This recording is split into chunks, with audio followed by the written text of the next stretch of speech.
Welcome to Nanak classes. दोस्तों, Nanak classes के YouTube channel पे आपका स्वागत है। आज है 22 अगस्त 2022 और 22 अगस्त 2022 के जितने भी most important Rajasthan current affairs के क्वेश्चन बनते हैं आज हम उनका डिस्कस करेंगे। पूरा वीडियो ध्यान से देखना और लास्ट में मैं आपसे क्वेश्चन पूछूंगा जिनके जवाब आपको कमेंट बॉक्स में देने हैं। तो स्टार्ट करें आज की क्लास। सभी विद्यार्थियों को गुड मॉर्निंग। सबसे पहले कल के क्वेश्चनों को रिवाइज कर लेते हैं। WSPS वर्ल्ड कप में पैरा निशानेबाजी अवनी लेखरा ने कौन सा पदक जीता? रजत। लखनऊ में सीनियर राष्ट्रीय जूडो प्रतियोगिता में राजस्थान के हेमांग जायसवाल ने कौन सा पदक जीता? स्वर्ण। और राजस्थान महिला निधि क्रेडिट कोऑपरेटिव फेडरेशन लिमिटेड की शुरुआत राजस्थान के कितने जिलों में की गई? 6। क्रिमिनल लॉ जजमेंट्स 2021 पुस्तक का विमोचन किसके द्वारा किया गया? ML लाठर। मुख्यमंत्री लघु उद्योग प्रोत्साहन योजना कब शुरू की गई? 19 दिसंबर। इसकी तारीख वही 13 दिसंबर भी आ रही है। पद्म भूषण प्राप्त करने वाले देश के पहले पैरा एथलीट देवेंद्र झाझड़िया। ये थे कल के क्वेश्चन।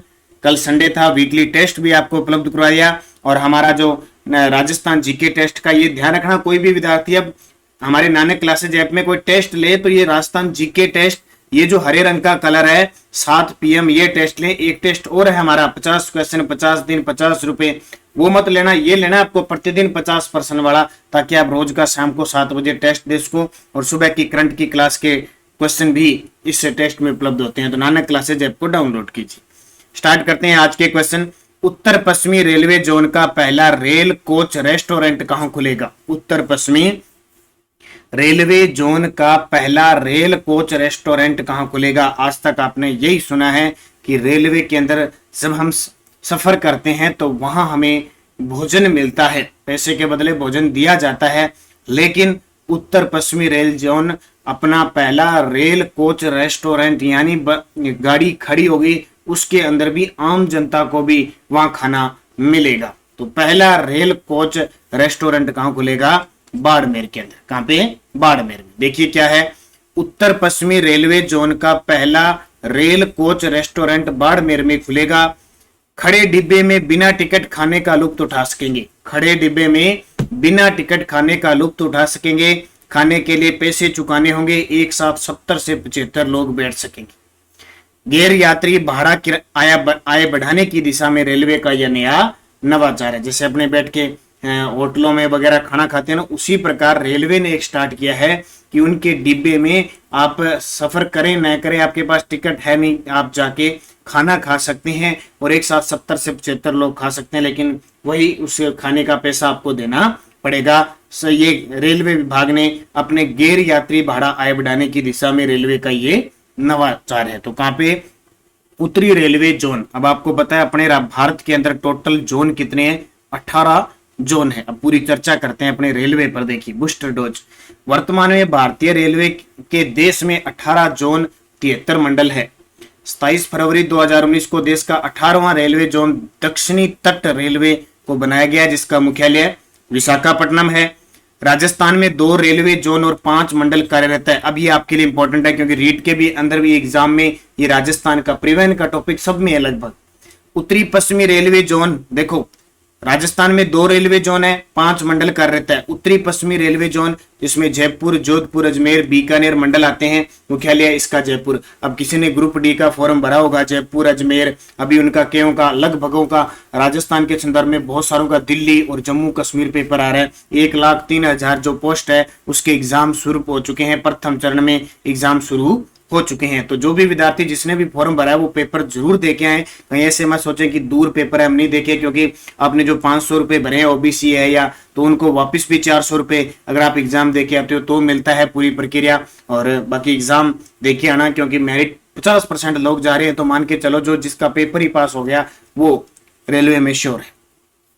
तो उत्तरी पश्चिमी रेलवे जोन जिसमें जयपुर, जोधपुर, अजमेर, बीकानेर मंडल आते हैं, मुख्यालय जयपुर है। पश्चिमी मध्य जोन जिसमें कोटा मंडल आता है, अपना मुख्यालय जबलपुर है। देखो अपने राजस्थान के अंदर रेलवे जोन के 2 आते हैं क्योंकि टोटल 5 मंडल आते हैं, लेकिन मुख्यालय एक का ही है, उत्तरी पश्चिमी रेलवे जयपुर। भारत में रेल मार्गों की कुल संख्या, ये 2020 तक की रिपोर्ट है, अभी 6,07,956 किलोमीटर है। ठीक है, या हम कह सकते हैं 67,956 किलोमीटर है। राजस्थान में रेल मार्ग की कुल लंबाई है, देखो 5,998, ये याद रखना जो देश के कुल रेल मार्ग का 8.83, अभी एक एग्जाम में आया है 2021 के, पता नहीं कौन से एग्जाम में आया था, ये देश के कुल रेल मार्ग का राजस्थान में कितना है 8.83, यह आंकड़ा पूछा था।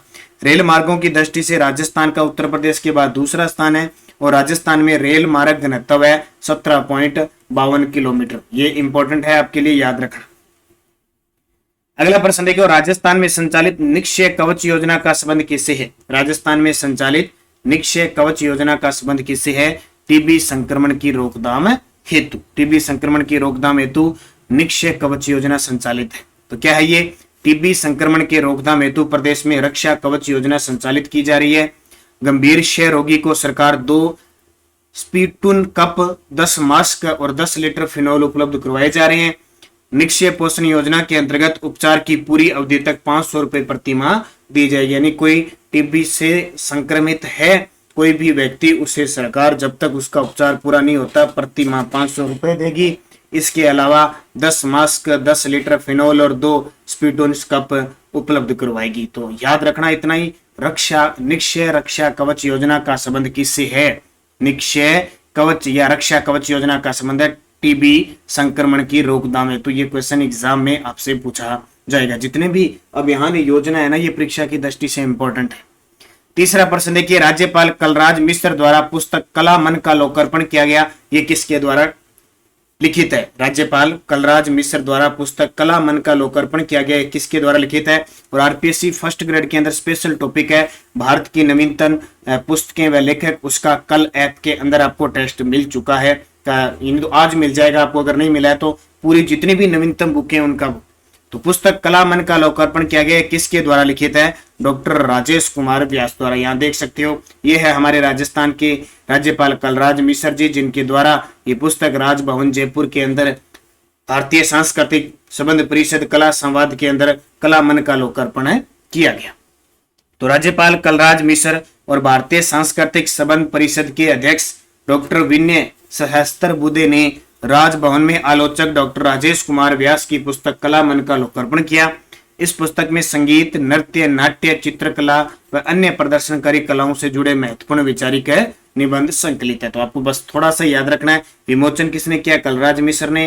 किसकी पुस्तक है? कला मन। कौन सी पुस्तक है, किसके द्वारा? तो कला मन का लोकार्पण किया गया, ये डॉक्टर राजेश कुमार व्यास के द्वारा लिखित है। चौथा प्रश्न, देवनारायण एकीकृत आवासीय योजना किस शहर के पशुपालकों के लिए घोषित की गई थी? और ये क्वेश्चन एक एग्जाम में भी आ चुका है 2022 के एग्जाम में। देवनारायण एकीकृत आवासीय योजना किस शहर के पशुपालकों के लिए घोषित की गई थी? कोटा के लिए। और हमारी जल्द ही 1 से 5 सितंबर के बीच आपको बाजार में उपलब्ध होनी शुरू हो जाएगी नानक क्लासेज नाम से राजस्थान करंट अफेयर्स की बुक, जो आपके लिए रामबाण साबित होगी। तो देवनारायण आवासीय योजना देश की पहली आधुनिक सुविधाओं से सुसज्जित योजना है, जहां शहरी क्षेत्र में पशुपालक अपने पशुओं के साथ एक स्थान पर रह सकते हैं। देखो, जो पशुपालक है ना, वो पशुओं के साथ रह सकते हैं। योजना क्या है? ये देवनारायण आवासीय योजना, ये याद रखना। यानी पशुओं के लिए जो आवास बनाए जाते, वहीं बंदा जो पशुपालक है वो रह सकता है। योजना क्षेत्र में पशुपालक परिवारों के साथ साथ पशुओं के लिए भी सभी आवश्यक सुविधाएं उपलब्ध करवाई गई है। योजना क्षेत्र में विद्यालय, पशु चिकित्सालय, दुग्ध डेयरी, गोबर गैस संयंत्र, दुग्ध मंडी, स्वास्थ्य केंद्र जैसी सुविधाएं पशुपालकों के लिए वरदान साबित हो गई। कुल 300 करोड़ रुपए लागत वाली योजना में 1227 आवास निर्मित किए गए हैं। इसमें सभी विकास कार्य रिकॉर्ड 2 साल की अवधि में पूरे किए गए हैं।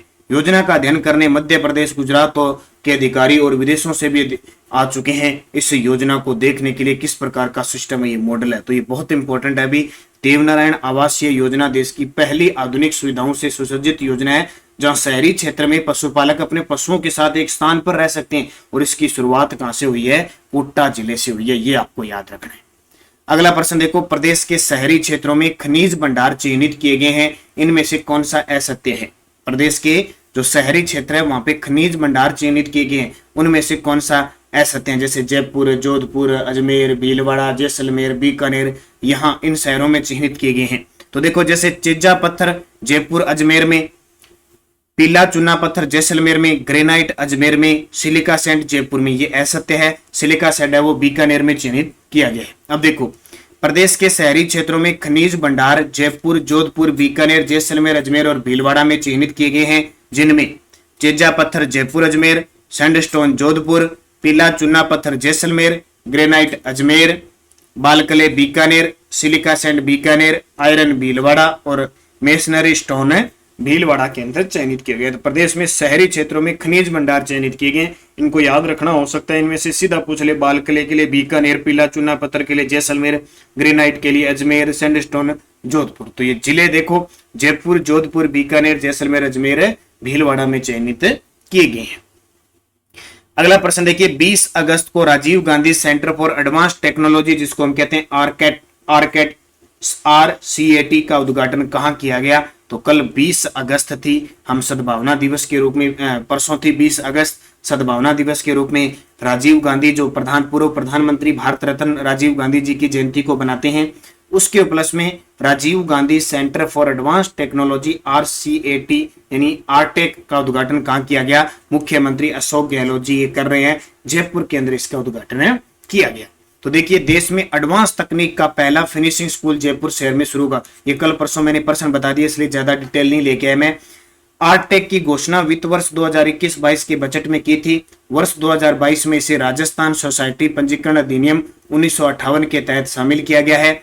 इसके तहत राजीव गांधी युवा मित्र संवाद ऐप का लोकार्पण किया गया है और कोटा, बीकानेर व चूरू में इंक्यूबेशन सेंटर का लोकार्पण किया गया है। तो थोड़ी सी डिटेल देखो, उद्देश्य व विशेषता क्या है इसकी? राज्य के तकनीकी विद्यार्थियों के लिए रोजगार के अवसरों को बढ़ाना, IT में प्रशिक्षण और प्रमाणन कार्यक्रम प्रदान करना, तकनीक सीखने और उसके अनुप्रयोग के बीच में गैप को कम करना, प्रदेश में artificial intelligence, machine learning, blockchain, augmented reality, big data analytics, robotics और क्वांटम कंप्यूटिंग आदि विषय में काम करने वाले शैक्षणिक संस्थानों, कंपनियों, विद्यार्थियों, निवेशकों आदि को एक मंच मिलेगा। यानी निवेशक है, शैक्षणिक संस्थान है। अब ये क्वेश्चन रीट लेवल के अंदर स्पेशल टॉपिक दिया हुआ है, उसमें आपको इंपॉर्टेंट मिल सकता है। अधिगम शिक्षण के नवाचार के अंदर है, या सरकार की या केंद्र सरकार की जो विद्यार्थी कल्याणकारी योजनाएं हैं, क्योंकि टेक्नोलॉजी से संबंधित है। तो Rajiv Gandhi centre for advance technology इस तरह का देश के अंदर पहला फिनिशिंग स्कूल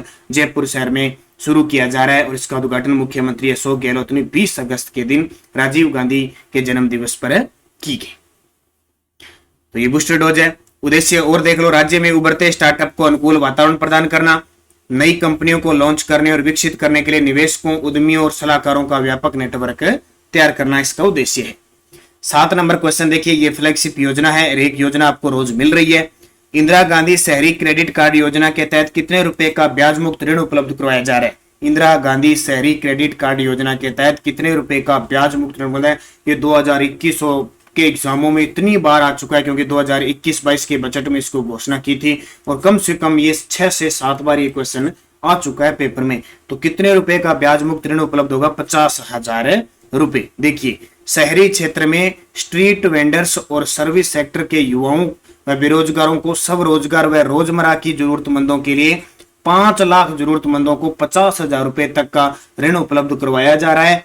यह योजना 1 वर्ष के लिए लागू थी। 31 मार्च 2022 तक ये योजना के अंतर्गत ऋण स्वीकृत किए गए थे। हो सकता है इसे दोबारा और 1 वर्ष के लिए बढ़ा दे, यानी अब तक ये 31 मार्च 2022 तक स्वीकृत थी। इसमें 2 ही प्रश्न बार बार आ रहे हैं। सबसे पहले तो आपको याद रखना ये किस क्षेत्र की है? शहरी क्षेत्र की है। सबसे बड़ी बात, ये क्वेश्चन ज्यादा आ रहा है। उसके बाद कितने युवाओं को फायदा मिलेगा? 5 लाख। और कितने रुपए का ब्याज मुक्त? सबसे ज्यादा ये क्वेश्चन है 50,000। तो इसको याद रखना, बहुत बार प्रश्न आ चुका है। हम कोशिश करेंगे अभी जो हमारी बुक आ रही है उसके अंदर, नहीं तो अगली जो मंथली बुक आएगी उसमें आपको सारे क्वेश्चन एक साथ 2021-22 में आए हुए करंट उपलब्ध करवाएंगे।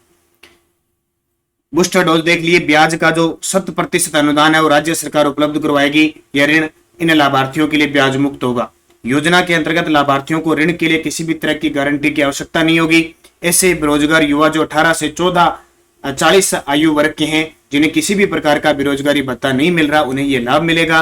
और जिले में योजना के प्रभावी क्रियान्वयन समीक्षा के लिए जिला कलेक्टर नोडल ऑफिसर होगा। ये पॉइंट सारे मैंने बता दिए। अगर पेपर में कथन से आएगा ना तो भी आपका प्रश्न गलत नहीं होगा। पीडीएफ हमारी टेलीग्राम पे आपको मिल रही है, Nanak classes Rajasthan current affairs नाम से। सारे विद्यार्थी हमारे टेलीग्राम को जरूर ज्वाइन कीजिए, क्योंकि लगभग 49,000 प्लस विद्यार्थी जुड़े हुए हैं। वीडियो के डिस्क्रिप्शन में लिंक है, वैसे भी आप ज्वाइन कर सकते हो, क्योंकि लिंक कोई भी सूचना है आपको यहाँ प्राप्त होती है। इस जो वीडियो है इसकी क्विज भी आपको प्राप्त होती है, पीडीएफ भी प्राप्त होती है, और एक राष्ट्रीय अंतरराष्ट्रीय के लिए हमारा एक दूसरा चैनल है प्रताप क्लासेज, उस पर आपको कंटिन्यूस क्लास मिल रही है। पिछले वीडियो का क्वेश्चन क्या था, 19-20 अगस्त को राजस्थान डीजी फेस्ट का आयोजन कहां किया गया? तो सभी विद्यार्थियों का सही जवाब जयपुर, और समापन समारोह में जो मुख्य अतिथि थे खुद मुख्यमंत्री अशोक गहलोत गए थे। क्वेश्चन फॉर यू, जिसका जवाब आपको कमेंट बॉक्स में देना है। पद्म भूषण प्राप्त करने वाले देश के पहले पैरा एथलीट बने हैं। पद्म भूषण प्राप्त करने वाले देश के पहले पैरा एथलीट कौन बने हैं? अवनी लेखरा, देवेंद्र झाझड़िया, सुंदर सिंह गुर्जर, कृष्णा नागर। सही जवाब आपको कमेंट बॉक्स में देना है। यस्टरडे डॉज राजस्थान विधानसभा के प्रथम अध्यक्ष थे नरोत्तम लाल जोशी, और ये किस जिले से बिलोंग करते थे? ये सबसे बड़ी बात है, झुंझुनू जिले के थे नरोत्तम लाल जोशी, और राजस्थान विधानसभा के प्रथम जो उपाध्यक्ष थे वो लाल सिंह शक्तावत थे।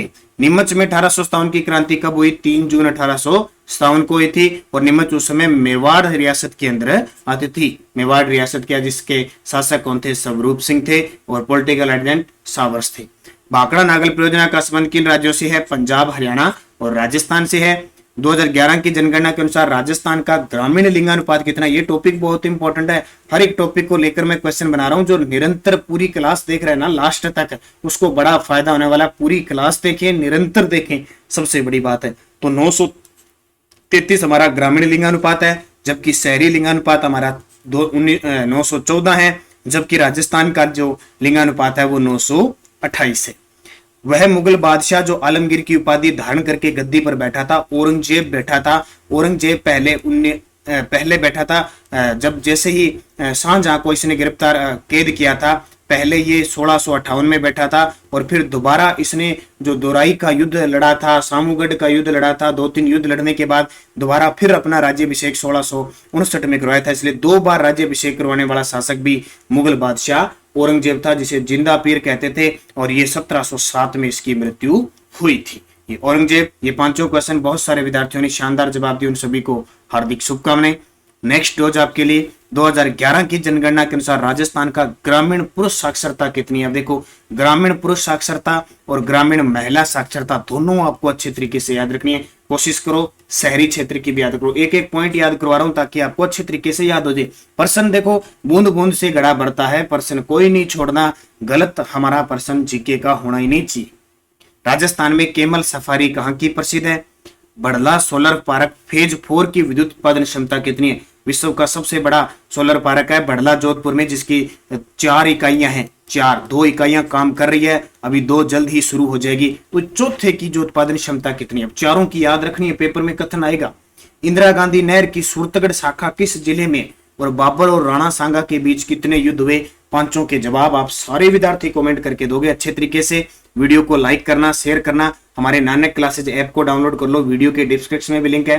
प्ले स्टोर में भी जाओ। आपको पीटीआई का सिलेबस टेस्ट सीरीज चल रही है, फर्स्ट पेपर सेकंड पेपर दोनों पेपर।